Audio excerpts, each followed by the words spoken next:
let's get it started. Let's play some rapid games without further ado. 10-minute, no increment as always. Sitting at 2102, hoping to get to 2200. First we gotta get back to my all-time high rating, 2150-ish. And we have one E4 on the board. Great. Let's turn the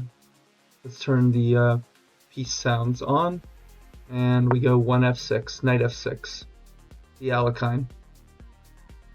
My favorite opening. I've been playing the Alekhine quite a lot lately, so we'll see how it holds up. Alright, they kick around my knight with C4, knight B6 without further ado. Don't need to waste any time. Okay, usually white has played D4 immediately, but I don't think this changes anything. Definitely just play D6. Challenge the center. If they play D4 here, we're either going to win a pawn or we're going to force a trade of queens, which I'm game for that. Either way, I'm happy to see that.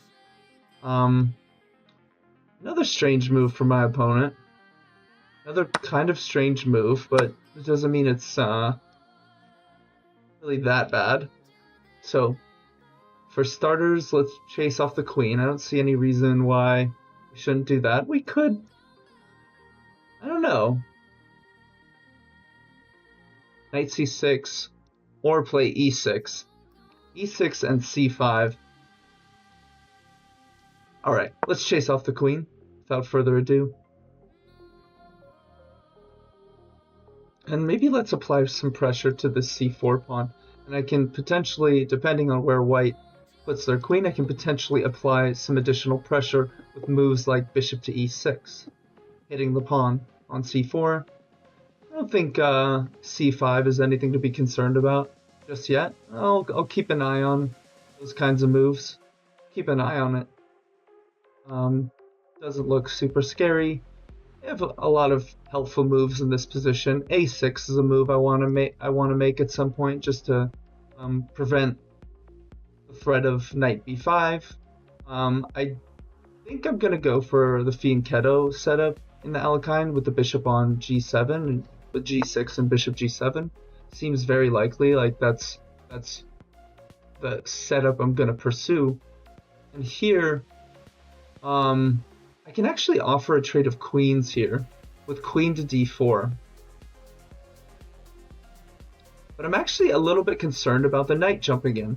I actually am concerned about the knight coming to e5 in particular. So if, for instance, queen d4, we get a trade of queens, I'm threatening a fork, but my opponent can make their own threats.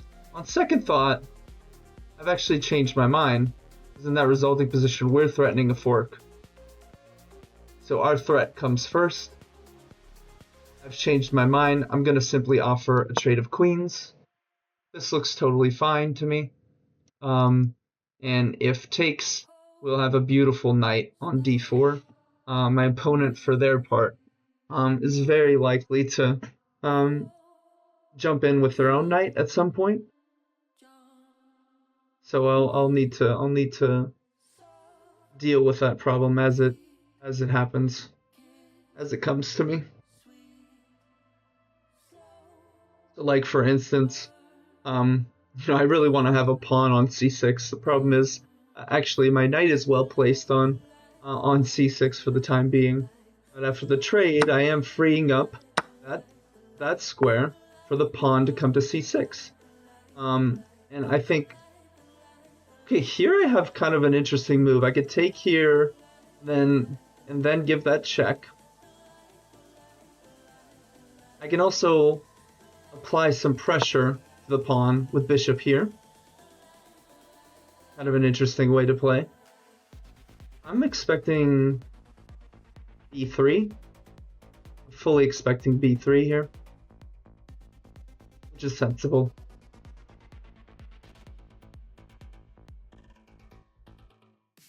Yeah, white's structure is a little bit awkward here. They're kind of making it difficult to develop the dark squared bishop.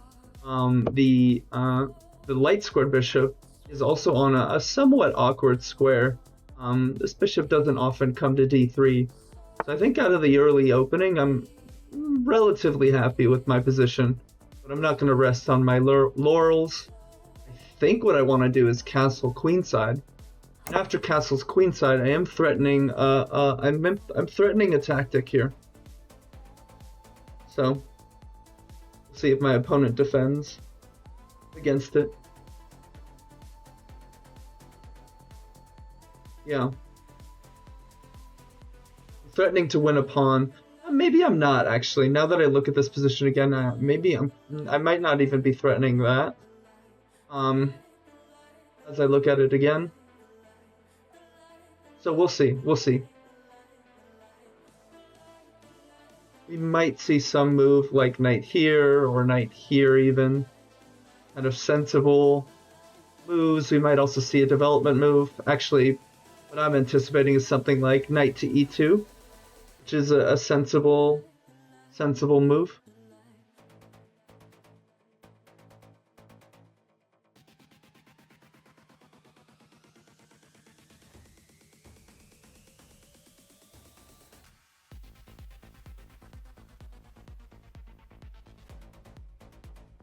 Right. I like my position out of the early opening. So what I'm noticing is that the bishop is undefended, and my rook eyes the bishop. So I'm wondering if I'm looking at this position and I'm saying, we can take here. First of all, they have to take with the bishop. If we take here, they have to take with the bishop. Otherwise, we win a full piece. We can also consider taking here and potentially winning pawn. Takes. And we take the bishop on d3. The problem is, in that resulting position, is white can take our pawn on a7. So we don't actually win a pawn at all. We simply trade. We also have this kind of interesting idea of giving this check on f3 and then collecting the bishop. Also kind of interesting.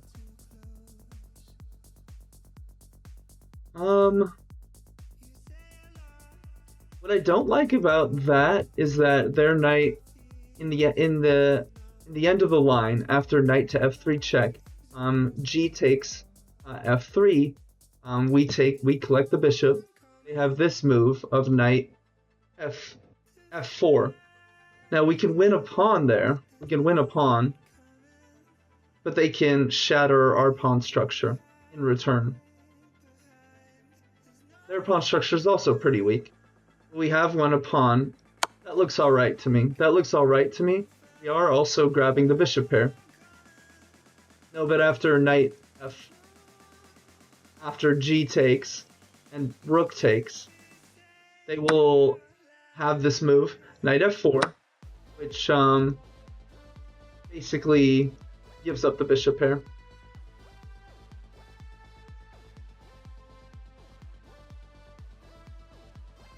I can briefly consider some other moves. Okay, so they don't play knight f4, which I was absolutely expecting. I'm really surprised to see that. But okay. I don't think it changes anything per se.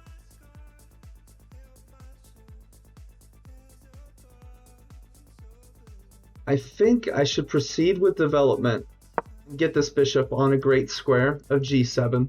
That looks great to me. So we've succeeded in ruining my opponent's pawn structure, and we have the bishop pair. So this is a great success out of the opening here. This is a great success in my book. We have the bishop pair in a board that's kind of opening up, and my opponent has a pretty severely deficient pawn structure.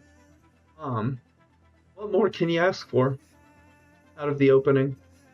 I'm going to be careful about moves that try to trap my rook. I mean, I'm looking at this move of knight to e5. That doesn't work, though, because for starters, I just take the bishop. Bishop's undefended. So I don't see anything that really works there that I need to be afraid of. But I like the idea of doubling rooks on the d file. Yeah, this is This is a good positioning. This is a good position for sure. I have the bishop heir. White has a bad pawn structure, a worse pawn structure. I don't want to exaggerate. It's a worse pawn structure. And yeah, I mean, I was in this position, was fully expecting this move, knight to f4, but they didn't play it, and it's kind of a relief, to be honest with you. It's kind of a relief. Okay, now I want to play a5. What I don't like about a5 is that it's very committal, and it's susceptible, potentially, later on in the game, to this bishop coming to c3. But I think we can defend against that. I think we can deal with that idea. They're a couple moves away from making that happen, and actually my bishop really contests these dark squares. So the second the knight leaves, we at least have the option of trading bishops. And I think it's going to be hard for them to target that pawn in reality.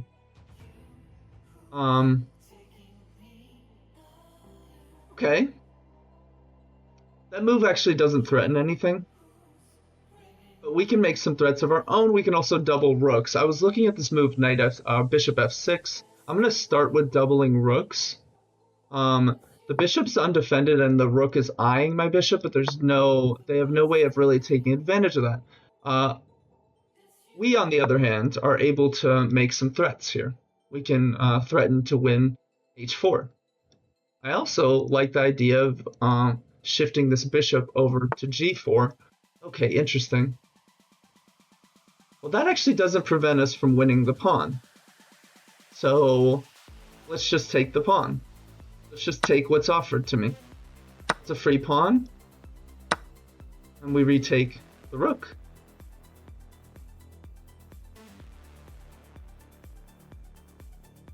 And I like this idea of shifting the rook around this way. Shifting this rook around this way. Potentially trading rooks, which I would love to trade rooks. We're up material here. We're up a full pawn and I have a bishop pair. So if we get the rooks off the board, I don't know. That looks great to me. Still going to keep an eye on this a5 pawn, because that same idea I mentioned earlier is very much in play. White can, shift this knight somewhere else. Actually, there's a lot of options. And then go after the pawn on a5 with bishop to c3. Actually, for the time being, that seems to be off limits because my rook hits the pawn on b3. So for the time being, I don't think that's anything to be concerned about.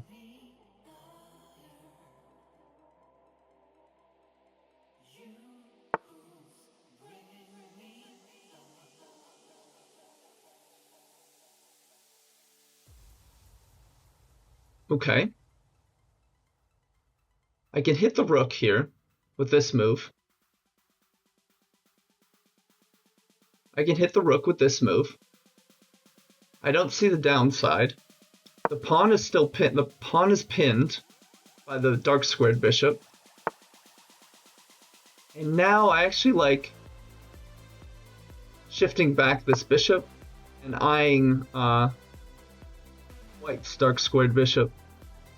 That looks sensible to me. Now they can push f3. Now pushing f3 is very much in play. I want to get my knight to a better square, but first things first, I want to restrict this knight a little bit. I want to restrict this knight. So what's the best way to do that? I think this is the most harmonious way to restrict that knight. E6 was also possible, but after knight to e4, the knight would have access to these two squares, which I don't want to allow. So let's just maneuver. Okay. Can I take here?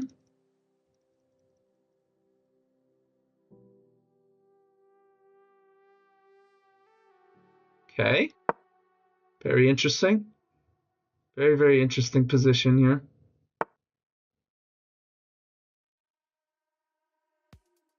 Now I like coming around this way. Now I like coming around, threatening to force a trade of rooks for starters. Well, actually, Can take here. I can take here with check. I can also take here. I can take here.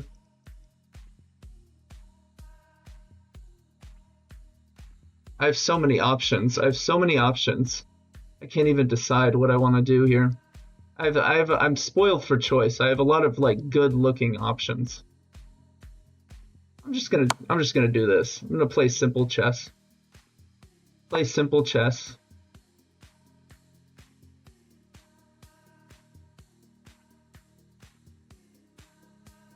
Briefly consider this.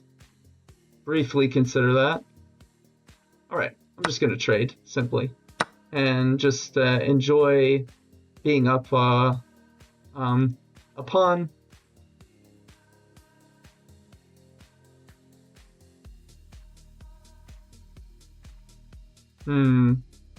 I can take here and double their pawns, continue to hurt their pawn structure.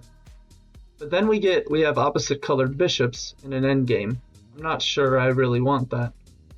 Not sure I actually want that. So instead I should probably just target some loose pawns. And I'm very likely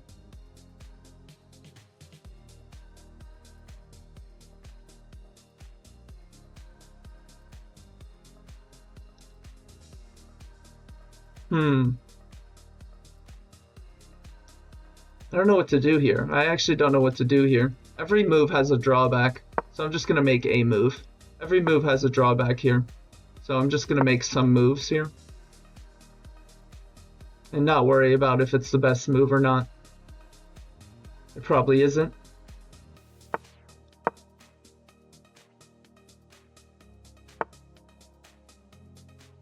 Okay.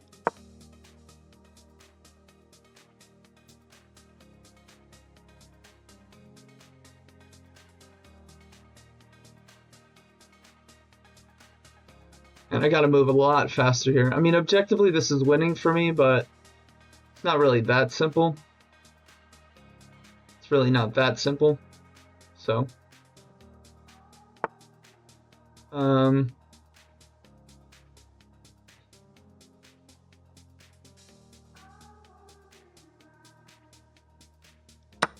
right, let's trade. Let's hit the undefended pawn, and I'm aimed at that square, very likely. Okay. They defend it. Okay.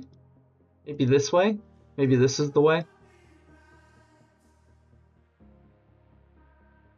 My bishop does a nice job restricting the knight. So I think I should go this way. Maybe I can install the bishop right here, then play scratch that. Wow. I don't know what to do here. I actually don't know what to do.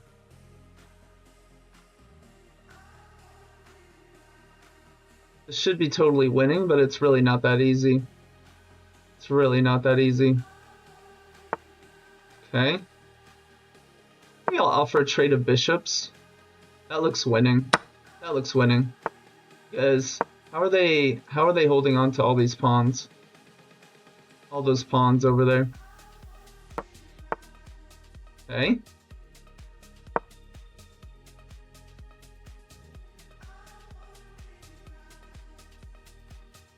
Yeah, maybe I didn't play this right, but okay. Fortunately, the position's getting really, really clogged up here. Okay.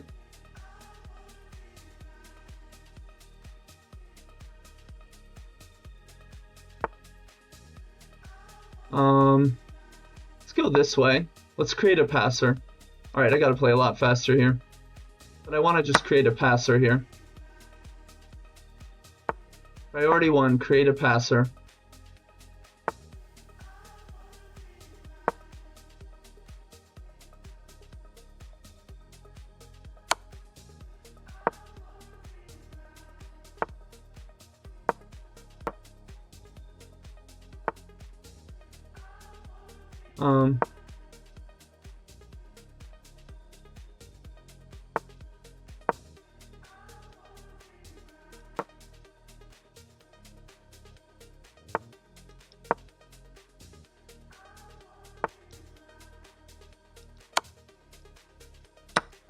Wait a minute. Aren't I just promoting now? Oh no, I'm not.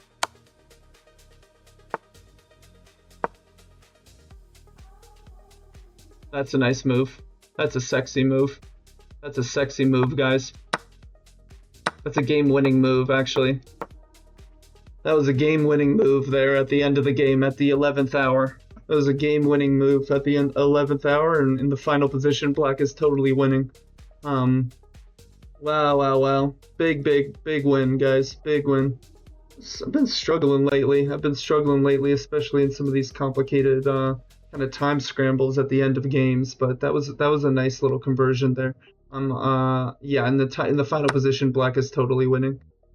Yeah, because the thing is, I'm gonna pick off these pawns in short order. In fact, I even pre-moved my captures of those pawns, and the game is over.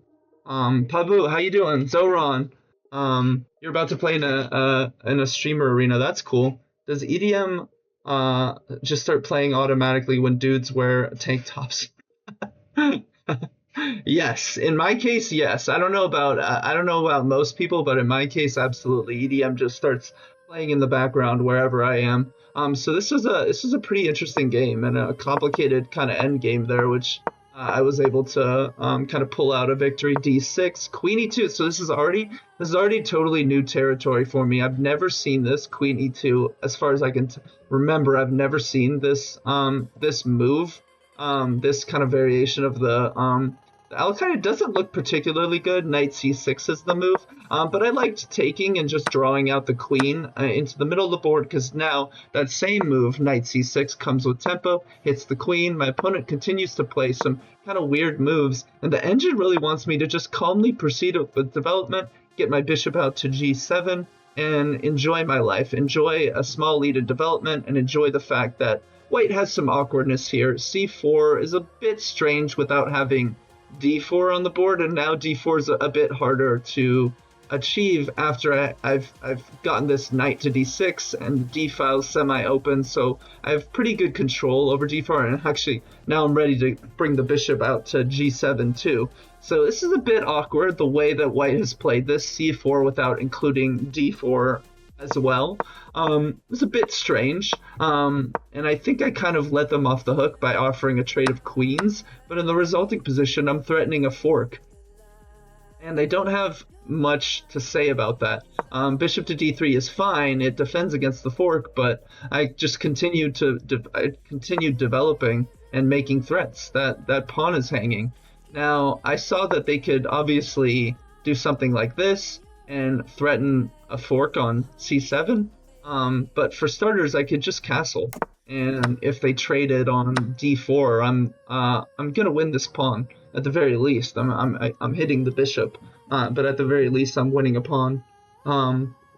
So yeah, maybe I didn't really make my opponent pay the way I could have, but this was still very testing. I thought bishop to e6, hitting the pawn, b3, defending the pawn, castles, and I'm eyeing the bishop from afar.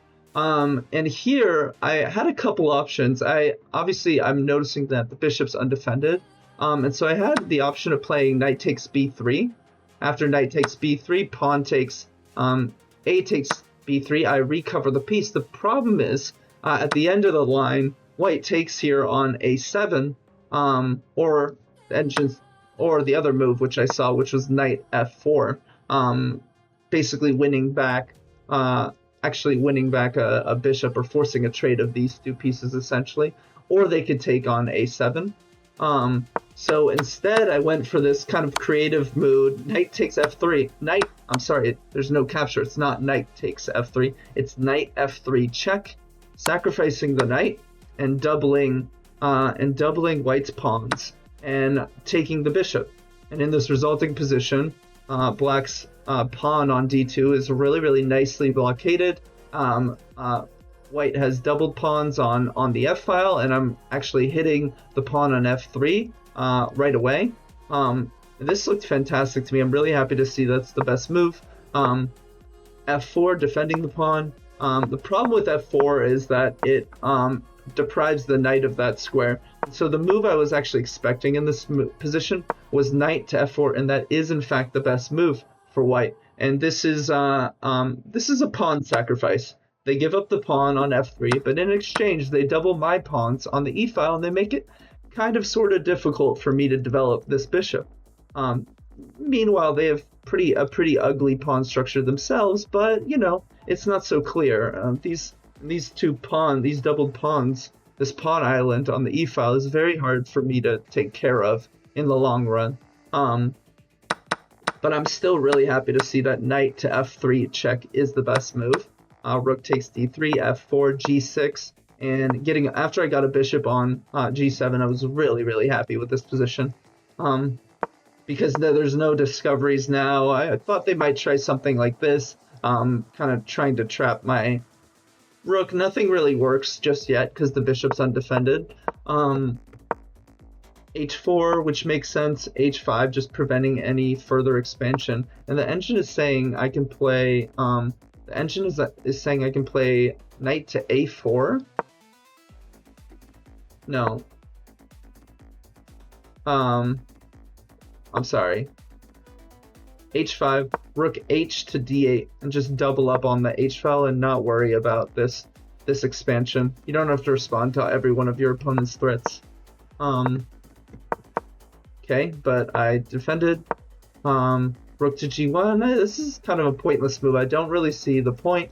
They're not threatening anything. This pawn on g6 is actually pinned because of this rook to g1 move, but they're not hitting my pawn on h5. So no threats are created with this move, rook to g1, and precious time is wasted by my opponent. So I doubled on the d file, bishop f6, rook g3, rook takes d3, rook takes d3, knight to g1, bishop to g4, rook c1, and at some point I gave the game away. We just had a maneuvering, kind of complicated middle game here, and at some point I gave away the whole advantage. I'm curious to see when that point was. This is still totally winning for black. Now, where did I give away the advantage? Bishop takes e4, f takes e4, knight to f6. I'm starting to give away the advantage here. And I saw that I was hitting the pawn, but the engine really wants me to play e5 here. That's very interesting. e5, I honestly wasn't even really considering that. After e5, could they play something like f5? For starters, I could offer a trade of bishops and have a totally winning endgame. White has these glaring weaknesses on, particularly this glaring weakness on b3, which actually did end up winning me the game. The final position was totally winning for black because of this weak pawn on b3. And so this bishop to f8 move is totally understandable. Instead, knight f6, total waste of time. d3, knight to d7, wasting further time. Engine really wants e5 here, even if it's a sacrifice. Look at that. Look at that. That's kind of nice. And I guess I'm just regaining that pawn back in the end. So it's not a true sacrifice. Okay. b6, bishop to c3, e5, offering a trade of bishops. And yeah, kind of given away a lot of the advantage. Now I've given away the whole advantage. And now it's just dead equal. Boy, is that disappointing. Whatever. I was able to win the game somehow still. And here I have the threat of promoting ultimately, but it doesn't quite work.